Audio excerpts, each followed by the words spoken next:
Hello everybody, welcome to Let's Go Railroading. Please subscribe to the channel today. This video is going to be about shoving movements for the conductor. Remember, these are all suggestions and by no means should be used while railroading. You are responsible for your own job. It's your responsibility to do your own research and follow those rules.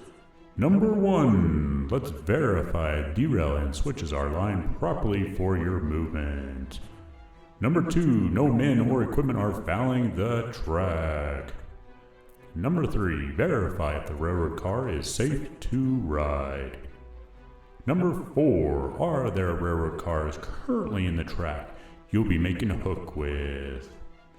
Number 5, how much tonnage your train has will determine the distance required to stop.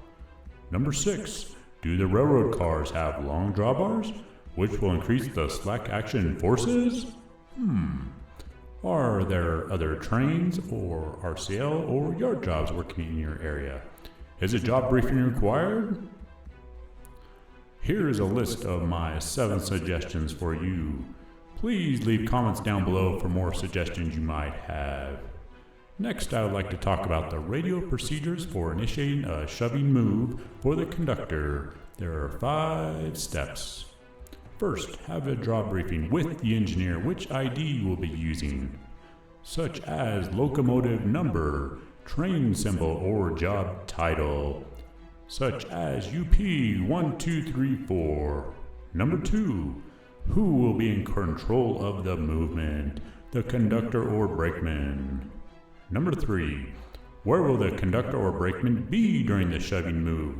Riding or ground, protecting the shove.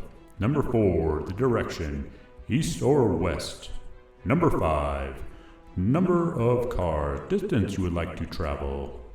Now we'll say as we would on the radio, UP 1234, conductor riding east 10 cars.